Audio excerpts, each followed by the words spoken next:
How do you use AI without losing your voice, your positioning, and honestly, your sanity? That's exactly what Sydney and I are digging into this week. Sydney is a content strategist, a fellow online business owner, and one of my friends, and we got together for another crossover episode. This time, we're getting into where we've seen AI slop, why outsourcing your expertise to a robot might not be the best idea, and how we're both trying to find the middle ground between staying on top of things but not losing what makes us unique in our business. So let's dive in.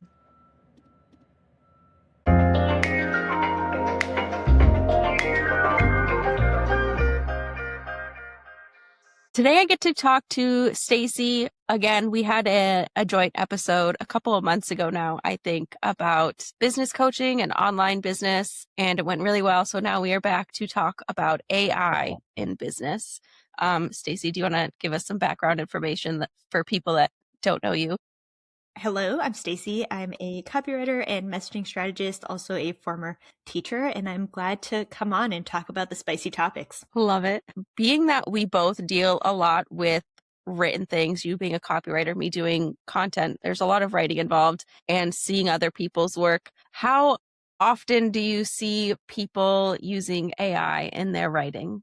I feel like I've been on LinkedIn a lot, and that has been super interesting because I almost feel like people are trolling me on LinkedIn where they're like talking about not using AI, but I'm like, I can tell that you used AI on this post. And I can tell because I've used AI so much that I know the way, like, especially ChatGPT, like, I know that the way that it's going to answer. So I can tell. And given like most people are like using it and then adding in a few sentences here and there and like switching it up. But as a copywriter, like what I am trained on and like what I'm really good at is like creating structure around words and like clearly communicating something. And what AI does is rinse and repeat the same structure over and over and over again.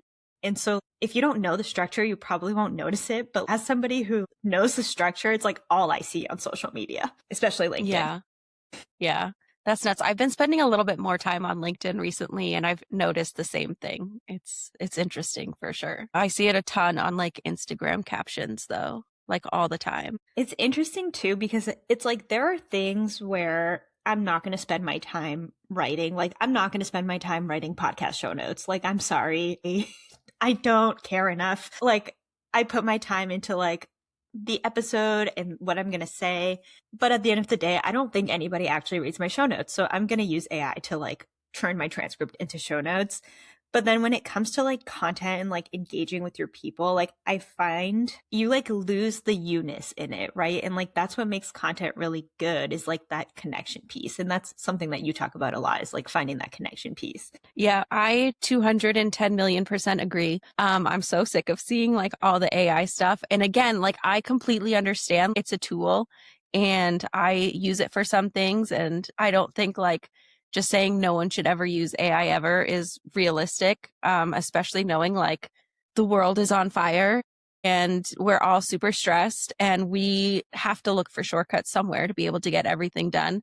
But I think kind of focusing on where we take those shortcuts using AI is super important if you want it to actually help your business. It's kind of like in content in general, like just hopping on trends is still like wasting time if it's not going to actually help your business. Just having AI write things for you, whether it's an Instagram caption or an email or like a sales page, if it's not working, it's not actually helpful, even though you feel like you save time. And I'm like such a strong believer on like less is more, like doing like I feel like one really good positioned piece that actually talks about like what you do and how you help people is going to go so much further than like posting every single day that week and posting like generic crap that somebody else also posted, because then that's not helping you stand out. That's not helping people be like, oh, this is the person I want to work with and this is why. So like I actually think that like even though the whole world is telling you to like speed up and go faster and do more, like the thing that's actually going to work is to take a few steps back so you can go forward. Yeah. And it's going to feel better too, because there's just like a lot less stress of having to constantly churn out content wherever it is that you're sharing it. And you get like some breathing space, which is nice. And breathing space is good. Like that's where you get good ideas. Yes. Yeah. which is also very important. I know. What are some of like the biggest tells that you think you see when you see like AI copy? Because I have some that are like, I've noticed even I've just started doing like ARC reading, like reviewing advanced reader copies of books. And it's like super fun, but also I can tell like either some parts are written by AI or like they're having AI edit it. But there's a lot of the like sentence structures are kind of weird, especially like the thing you were talking about with like ChatGPT, where you can just tell it's like written by the way it writes words. It's like when it does like a question and then like two negative responses and then gets into like the actual answer of the question. I see that all the time and it drives me nuts. Or like, it's not this, it's that. Like Yes. that's on ChatGPT all the time. Or like, I always used to like write in threes, like three short sentences to like create that cadence. And it's like Yeah, yeah. ChatGPT does that all the time now. So now I'm like, oh, I can't do that anymore. I know. M dashes. Yep. I saw someone on Threads the other day say that they see people using the Oxford comma and they immediately know it's ChatGPT. And I wanted to die a little bit. Like someone who studied English, the Oxford comma is basically my best friend, and I will not take the slander against it. I use actual punctuation as a writer. Right? Like that's what we're supposed to be doing. It's so funny. Yeah, I think there are times where I'm like, is this AI? Is this just somebody who like actually spent a long time like actually polishing this? But I think like for me, when you're seeing things that like sound really professional or like sound really polished, but then you're like reading it and you're like, what is this actually saying? Yeah. It's lacking like depth and nuance a Yes. lot of the time. Yeah. And that's the thing that I like talk about a lot is like the robots don't know your brain, right? They don't know your past experiences. They don't know like how you would approach a problem. They don't know all of this really great stuff that is actually why people want to hire you. And so like if you're completely outsourcing to AI, like you're missing this really important piece in your marketing, which is actually your positioning, which is actually why people choose you, and you It's lose just a it. little important. Yeah. Just a little. And it's hard, I get it. Yeah, and it sucks because again, we are also tired and overwhelmed and feel like we have to do all of these things all of the time, like churning out all the emails and posts and whatnot.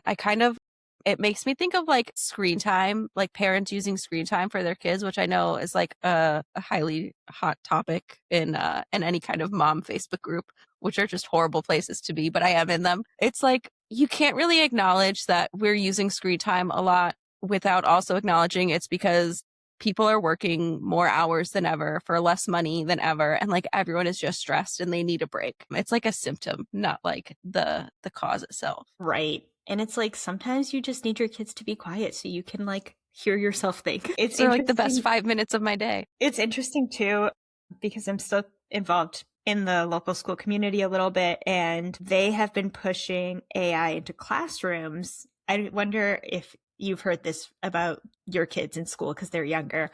But I know like at the high school level, they've been pushing AI in classrooms and like the teachers haven't gotten any training on it. There's no sort of guidelines around how teachers should use it, how kids should use it. And it's one of those things where it's like it is a tool, and I think it's important for kids to know how to use the tools that are available to them, but it's also really important to know how to write because writing is a thinking process. Like that is like actually how you come to conclusions and how you like process things. Like writing is actually just thinking. And so if you're like skipping that thinking piece, like that's where you're losing the depth. Yeah, that's crazy. I feel like my kids are all in elementary school, but if that was like brought up by the school, I would like immediately be emailing, be like, no, I don't like this. This isn't a thing we're doing. My kids are opting out. It's like, one, there's so many weird things that people do with AI to have like unrestricted access. I don't know how they would restrict what kind of output kids are getting. Like that would bother me. That would be very worrisome. And then two, yeah, there was also, I think MIT did a study on how AI is affecting brains, and there's like, we're losing critical thinking skills, like cognitive function is down when people over rely on it. Like it's nuts. And I feel it. Like I can tell because when if I go too deep into using AI, when I go into a Word doc, like I've been trying to write my book like as much as possible by hand, by typing, but it's like it's a muscle, right? And if you don't use it, like the hump to get back into just writing, it feels really big. You're like, wait, how do I do this? What are my thoughts? And it's like really you do have to keep on practicing to make it. Otherwise, it's like it is just so much easier to just be like, oh, hey, AI, this is what I'm thinking. Write me a post. Yeah. Yeah. I feel the same way when I use it too much as well. I have been trying like so hard to draft things out way more in like Google Docs or something rather than just be like, all right, I need a post about this. What do you got for me? Yeah, same. And the other thing too is like you have to think about like the privacy, like especially like when it comes to kids, but also like for us as business owners, like everything you're putting into these large language models is being trained for other people who are putting prompts in. So like if you're putting in your voice and you're putting in what you do for business and you're putting in all of these things, like that is just like now wide open on the interwebs in these data centers. And that's your intellectual property, right? So how are you like, I don't know, there's so much like weird legal gray area that we haven't figured out yet that I'll be interested to see like what happens. Probably nothing in this administration, but we'll see.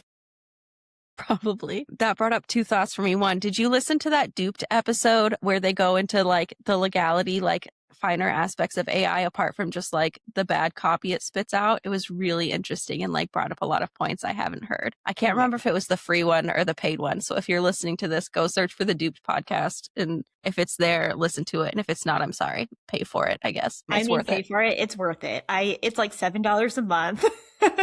It's so good. And then the second thing, speaking of this administration and AI, I don't want to get too political. I always do, actually. I'm not going to lie to you. But on my business thing, I'll try very hard not to. My husband works at the Pentagon. I went to go visit him and we did like a little tour when my parents came to visit because they wanted to see like the inside. You go in the big, there's like a kind of a mall area. There's like a bunch of different stores and like restaurants and stuff and like a food court. And there are these giant posters hanging on all of the pillars. And it's like an AI generated image of Pete. Was it Hegseth? Whatever his name is, the guy that can't do pull-ups. And it's him doing like the Uncle Sam pointer finger. And it says, I want you to use AI. And it's like the creepiest, most propaganda-y thing. And it also reminds me, I saw just the other day that OpenAI partnered with the DoD for something, and a bunch of people like immediately canceled and like uninstalled the app and stuff. Like 200 and something percent of downloads were uninstalled. I also uninstalled and unsubscribed. It's one of those things where like I feel like you need it, but when you step away from it, you realize like life is better without it. Like that's kind of how I felt when I like got off Instagram and Meta products in general. And whenever I uninstall a social media off my phone, I need to do it for Reddit. That's been like my last hanging thread. But it's like, oh, actually, like I don't actually miss it. Like I was just like spending time there because I'm used to it. And that's just like what I'm doing. It's my routine. But like when you actually step away from it, you're like, I don't actually need to be on there every single day. Like, I don't actually need to be spending all of this time. It's funny because I haven't even logged into Threads in like weeks. And I logged in the other day and there was like several people like had tagged me and stuff. And I'm like, wow, I just like missed all of these things, but they know where to find me. I realized that because I was one of those people.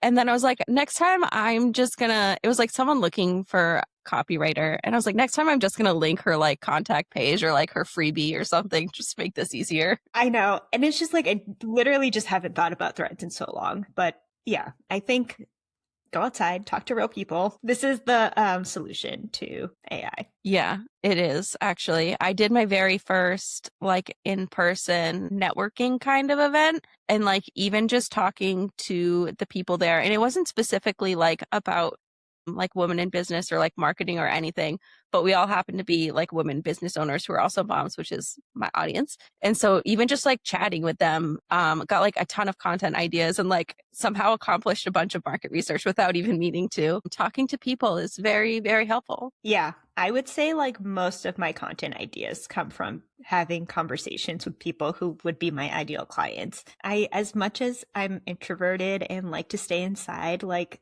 that is really I tell my clients this too. Like, you can have all the marketing pieces in place, but if you're not having the actual conversations, it's not going to convert to sales. Like, you have to talk to people. Yeah. That's like where so much of that like positioning and like connection piece comes from is like knowing your audience. Like random Google searches are not quite going to cut it, especially when everyone and their mom has like some kind of online business now. Yeah, I've kind of been seeing like two camps of people in my audience. One is like they have not started using AI. They're like everything is handwritten, like they're really trying to avoid it. And then there's like the other people who went so deep into AI that are now like burnt out on it and are like, my content's not converting. Like everything came out was crap. I don't remember how to write anymore. Like nothing feels good. Yeah. Man, that's rough. So I'm like, where's this like happy medium where like you're using it in a way that is like helpful and saves you time, but it isn't taking over everything. And I think like that piece of like, where does it actually fit into your business and how do you actually use it is going to be really important. Yeah. And I know you said you were doing all your writing like in Google Docs. So what ways like are you using AI in your business now that you find helpful as you, I'm sure, like trying to still figure things out as I am as well? Yeah. I mean, I like it when I'm like feeling stuck. I will sometimes be like, can you ask me some questions to get me unstuck? But I'm still like doing the brainstorming and doing the thinking. Also, sometimes I'll like post like an email that I wrote and I'm like, hey, like what's missing here? Or like, what can I add to it? But I think like the more specific prompts, the easier it is. But I also think that like for me as a copywriter, like I wouldn't want to tell my clients who don't know how to write copy to do that because I still spend like so much time being like, actually, like that headline is trash. I'm going to like do a different headline. Or I can tell when something is off or wrong because I've written so much copy and I've done it for so long that I don't want to be like, hey, random business owner, it's fine. Just use AI, right? Like, no, you have to actually like understand how to critique what is coming out of it. And that part takes skills. Yeah. And when you do use it for a lot of like copy stuff, I feel like taking the time to adjust it afterwards and like do those critiques takes so long. It's like you could have just written it yourself in the first place. Yeah, it's almost like I like I almost like never want to like copy paste. Like it's like I have the Google Doc. Sometimes I ask the AI questions and then I'll like tweak. That's why I like Claude better than ChatGPT because it'll give you like actual like ideas on how to prompt it and not just rewrite it for you. It won't be like here's like ChatGPT will be like, okay, here I rewrote it for you. And I'm like, no, you're still getting it wrong. But Claude will be like, hey, you're missing like an emotional piece here. Like, why don't you add a sentence here? And I'm like, then I can think about like, what is the sentence Oh, that I yeah, I want like to add that. here? So that feels better for me. So I'm never actually like copy pasting, but I am using it to like help me brainstorm. So I'm not just like sitting there stuck. But I'm also never zero. Like I'm not like, hey, I need Yeah. to write a post today. Like I brainstorm on my own first and then I'll go back. Yeah, that's smart. I was going to say, I like that you ask it to like ask you questions to help you like get past any kind of block rather than just having it like give you answers. Because I feel like all the answers are normally trash. Um, but having it help you get there. Exactly. Yeah. How about you? How are you kind of fitting it in? I'm kind of in the same camp where I'm doing a lot of more like Google Doc work, writing on my own. But sometimes if I am, and this isn't specific to copywriting, but more for like general brainstorming, I'll just do like a whole brain dump and I'll be like, can you put this into like a to-do list and like make it make sense for me or something? Cause it's normally me like walking around my house, like picking up dirty clothes, like talking into my phone, make like in a Word doc, like transcribing it, trying to save myself time. So things like that I'll do. But yeah, I kind of like you said, I'm trying to use it a ton less. So I haven't super figured it out yet though. So I'm interested to try the things you mentioned and also to hear what other people have been doing after they listen to this and reply to emails and whatnot. Yeah, I'm interested too.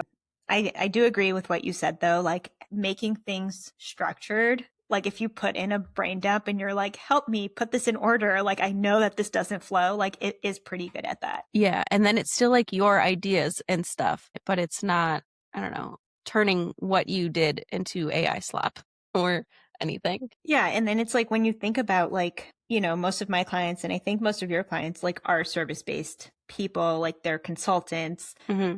they're people who are experts in something, right? And so like if you are outsourcing your expertise into AI, like the thing that makes people want to work with you is not going to be conveyed through the output of the AI.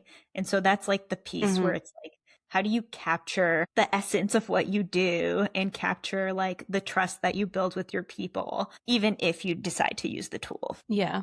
Yeah, for sure. And I actually just thought of another way that I use it. I have these like outlines that I follow for like when I write captions or carousels, and I'll be like hook, secondary hook, validate, like all the pieces that I include in a post to make people like keep swiping through it. I'll put that in and be like, does what I wrote match this? What do I need to change here to make sure it lines up?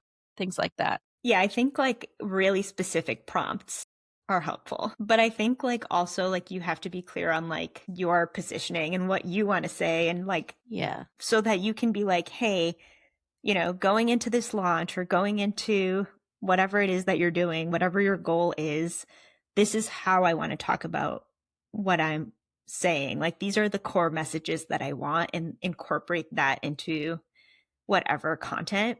Otherwise, whatever it's going to give you is going to be whatever everybody else who does what you do is getting at the same time. And yeah, and even if you're writing it on your own, like that's something I always kind of have to help people find is like that thing that makes them different, and including that in their copy to help them stand out and connect with the right people. And that's so hard. It is. I had a Voxer day with Maggie the other day trying to figure it out for myself. And I'm like, I can do this for other people, but I can't do it for myself to save my life. Yeah, I feel the exact same way. Right, it's like the cobbler's kid has no shoes, because it's like you're so close to it and you're so emotionally invested in the success of your business, and you just want to do a good job. But it's like you feel so awkward being like, hey, I'm really good at this and this is why my clients choose me, and it just feels awkward. So that is also why I pay somebody to help me with my positioning, because it's really hard to do for yourself. Like once I know it, I can run with it and fly with it, but that piece of like figuring it out that AI can't do, like and it takes time. It's not like, and I think that's why AI is so bad at it. 'Cause it's not like you're like, okay, I'm starting a business and this is exactly how I'm going to position myself. Like it takes conversations with real people and learning about your ideal clients and what's going on in the market right now and how do you actually solve a problem for them, and why are you the right choice? Like over somebody else. And all of those pieces have to come from in your brain. Yeah. And it also changes over time. Like thinking of how much social media has changed and how like deliverables and products have changed, and like the foundation of that strategy has kind of changed. It's going to shift a bit. Yeah. What do you think? What do you think? How do you think AI is impacting the way that the market is right now? Horribly, actually. And I think we talked a bit about this in our last like joint episode too, but how like people are so hesitant to trust other businesses online. And some of it is like from, bad business coaches and like bad offers where people were kind of like felt grifted, but also it's bad AI content where yeah, you need more trust than ever. And we know that from like so many studies that are being done before someone is able to buy. And it's just like AI is not going to help you get that. And so it's constantly like filling our feeds. And in the online business world, we also have this mentality of like, oh, if someone else is doing this, I need to be doing it too. Whether it's like a certain offer where like everyone was doing VIP days and then everyone was doing like memberships and all of those kinds of things, or how often we post or what types of things we're posting. So if people are constantly posting more because they're using AI, other people are going to feel the need to do it too. And it's just going to lead to like so much more content that isn't of the highest quality, that is still eroding trust and not actually helpful to businesses and making us all feel way more burnt out in a time when we really don't need that. And it's like you don't actually want to read a lot of this content. Right, like that's the content you skip over when you're on your Yep. feed. You're like, okay, whatever. Who is this even? Right? Like keep on scrolling. Not to like, I mean, if you're like listening to this and you're feeling bad, like I feel like I have also used AI and created crappy content. And now I'm like, Yeah. I feel like now I'm trying to move away from that because I feel like I don't know, I want my content to be reflective of like my expertise and my brand. And I want people to trust me to be able to do it for them as well. And for it Mm-hmm. to not sound like generic slop. Yeah. Same. I feel like we've all done it. We've all done it to save time. And then I feel like a lot of people are realizing now from the people that I talk to and like I'm hearing from that it's just not working. Like they're filling their feeds, it's getting done faster, but it's not actually getting anywhere. They're not getting as much engagement as before. They're not getting conversions. Like, so it checks that off their to-do list, but what is it actually helping? Like, to give a really good example, when I first started my podcast, I was using ChatGPT to turn my transcripts into blog posts and making a blog post for every single one of my episodes. That was so ineffective and such a waste of my time because Google knows when things are just like completely AI written. So they're not ranking it as like high authority, high trust. So it's like not actually helping my SEO. People are not really reading it because they're not, even though it's like based on my ideas, like it's not quality writing because it was just taken from AI. And then I'm like, why am I doing this every single week? It's not getting me any results in my business. And I think that's like the piece with AI where it's like you do have to slow down to speed up to say like, where does this fit? Is this even worth my time? Am I just doing it because somebody else is telling me to do it? Because Pete Hegseth is like, hey, use AI. Right. Or is Pointing this, his finger at you angrily. yeah, or is this actually moving the needle in my business? And I think what's actually moving the needle right now is yes, your content and showing up and being visible, but also the actual relationships that you're building with people, your referral partners, your connections. Like those are the things that are really going to help you stand out. And those are the things that are also going to inform your content. Mm-hmm. Yeah. 100% agree. I helped someone start a like a brand new Instagram account end of January, early February, and they have like 12 posts, I want to say. So not a lot, but they already have like almost 400 followers just from knowing their audience and like connecting with other people. It is so much more about like quality and like connection than posting every day or like hopping on endless trends. I will say though, you do have to show up. Don't go so far in the other direction that you never show up. Yes, that's true. That's true. You got to do it a little bit. I posted once this week and then I was like, oh man, I should probably do it again. Today I randomly posted like, we had like just a crazy week of kids' birthday parties and then like everyone got sick and it was just been like chaos. We found out one of my kids needed glasses and it's just insanity. We had like 5 different doctor's appointments. So I just posted like a random carousel of like shit that's been going on. I posted a picture of like a loaf of bread that I made, random reviews. So it's like, oh yeah, it's somewhat business related and just like other random things just to have something and start conversations. And, you know, I posted a rant about health insurance on LinkedIn last week, and that got so much engagement. So I sometimes saw that. Yeah, I was so angry. I needed to put it out there that's, somewhere.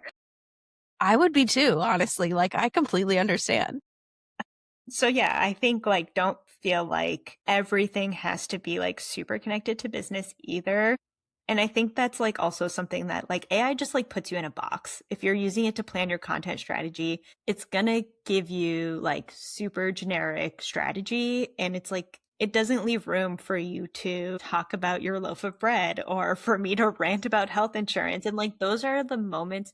I had somebody email me today and be like, hey, I saw your post on LinkedIn. Like, I'm sorry you're dealing with that. Like, can we get a coffee chat? Right. And that was because of that LinkedIn post that I have this connection with this person again. And that is moving the needle forward in my business, right? Like building my network. So I think remember to step out of the AI box is my piece of advice too. Yes, for sure. And even those like random posts also, even if they don't lead to directly to any kind of conversion, they do just show a little bit of the you behind the business, which helps with connection. So give it a go instead of AI. Post something random and just see what happens. Yeah. I also saw people being like, oh, I'm making mistakes on purpose so that people know it's not AI. What are your thoughts on that? I think it's funny. I know I've never done it on purpose, but every time I accidentally have a typo somewhere, I'm like, well, at least they know. I had one today. I wrote an email about my takes on AI. I'm doing this whole AI thing this month. everything is themed around AI, which is really nice because this conversation fits really nicely into my whole theme. But I was trying to say that I'm not anti AI, but what I actually said was that I'm anti AI. But if you read the if you can tell that I'm like trying to take this like nuanced position, but like I just forgot the word not in there. And I'm like, oh my gosh, like what a crazy typo. If it Whoops. makes you feel any better, I read that email. I thought it was great and I didn't even notice. So That does make me feel better. good. I was just like, oh It's my so funny. gosh, people will get it. People will get it. They'll get it. It was fine. There was like so much good stuff in that email. Like it's fine. Yeah. What else? What else have you seen? I've seen some crazy takes from people who like sell AI stuff and like trying to get you to use it. And this also kind of ties into the last episode we did together because it was very like shame based.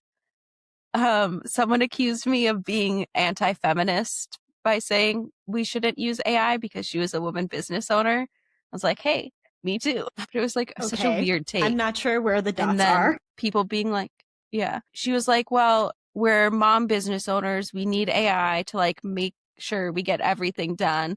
I was like, or we could do less. She did not like that. Revolutionary. Crazy, crazy. And then there was another one that I saw where someone was like, if you don't start using AI in your business, you're going to be left behind and like your business is going to fail. I'm like, oh, well, I'm interested to see how this goes for you as a business owner.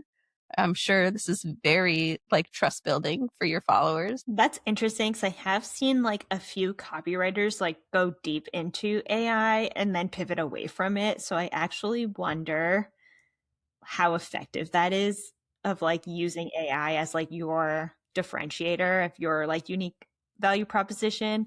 I actually think like if people are like, I don't use AI, like I think that would be like a really unique value proposition. Yeah. I've seen some people like that online, mostly on threads, and I always enjoy seeing it. They have like some really good takes about, I mean, they also address like the environmental impact and like losing your voice and things like that. But it's always interesting to see. Yeah, it's hard. 'Cause I think it's like one of those things where as consumers, like we feel responsible. Like I think about like, you know, the water usage in the data centers, but it's like one of those things with like recycling. Like I, as an individual, try to recycle as much as possible. But like really the issue is all of these giant corporations like creating so much trash and creating products that are just going to go like pile up in some random country somewhere. And I think that like there's this tension between what can I do as an individual? Like I can unsubscribe, I can boycott these companies, I can use them less, but how are we actually like holding these people, these businesses, these corporations accountable for the harm that they're causing? And I think that's like a really hard thing to grapple with as a business owner. So it's It, like, yeah, yeah. go. Yeah. I think yeah, the solution will have to be kind of like part like legislative, like systemic and also like user, because like boycotts work. I mean, but yeah, it's tough. Also, speaking of data centers, we live near like one of the biggest, like, I don't remember the exact wording, but like one of the largest like groups of data centers in the world. The effect on our electricity bill is absolutely insane and I hate it so much. You It's are gone not the up first like hundreds person. of dollars. That's wild. Okay, everybody stop using AI to lower. Lower my electricity bill, please. I It's actually nuts. I have a family member who lives in Philly who said the same thing about their electricity bills. Yeah, we got like a letter from Dominion Energy and they were like, "Oh, with all these data centers, you know, prices are going to go up. It'll probably be about like $6 a month." And then it was like $160 more than usual. I was like, "Oh, yeah, $6. No worries." It just makes no sense. Why are corporations not paying for that? It's Right? your They're just business. now proposing a bill to like make it so they're covering the change. And I'm like, just now we're thinking of this? Just now? Like, it's wild. Yep. This is like where if everybody just slowed down, everything would be so much better because we could actually like think Yes. through the implications. But like that's one of the tenets of capitalism is to do everything really fast and more, and that's the problem. Yeah, that was a thought I had when you were talking about like how to use AI and like kind of grappling with the fact that a lot of it is on the data centers, like the owners instead of us, that saying there's no ethical consumption under capitalism. So like even when we are picking where to shop and stuff and shopping local instead of like Walmart or Amazon, if you have to, you have to, we're still like struggling for cash, and using the cheaper option is like what's going to help you get through the day. So Right, exactly. And it's the same in your business. yep. You have to, if you try to boycott every unethical tech company, you can't be online. Like my whole business is on Google, and like it just is what it is. Like I chose not to be on Meta, but like I can't ignore them all. Otherwise, I have to Right. run my business fully in person, and I don't want to do that. That sounds hard and uncomfortable. But also, how would people find me? Like I'm not like a door-to-door salesman. Like I need a website. Yeah. Can you just like send out flyers like real estate companies do? That's true. Be like, excuse me, Sydney, are you interested in? My parents get those all the time. Are you interested in selling your Right. property? No. No, thank you. Stacy, you're doing like I can't remember what it's called, the talk you're doing or the I will what meeting thing. I will tell you what I haven't told everybody else yet. So on March 31st, I am doing a no AI copywriting challenge. So if you want to practice writing a post or an email or like a section of your website, then join the challenge, because I'm going to walk you through all of the thinking steps that come before the actual writing so that you have a really well positioned piece of copy or content by the end of the week. And we're going to do it all without AI. And I've been writing all of the emails for it without AI. And it's been a time. It's been taking me a long time. But it's worth it. It's worth They it. feel good. They're like more funny than like what would come out of AI. And I'm like, oh, I feel like I lost my personality in past emails. So I'm having fun getting it back. Good. I love that. I will be sure to put the link for that in the show notes and also join it because that sounds great. Yay. Love it. Well, thank you for coming and ranting and raving with me about AI. No problem. I am on Instagram and Threads at sydneyobrien.co, and it's like SYDNEY, like Australia. It is. Yeah. Fun fact. Cool. Thank you. Thanks. Thank you so much for listening to another episode of Cozypreneur. If you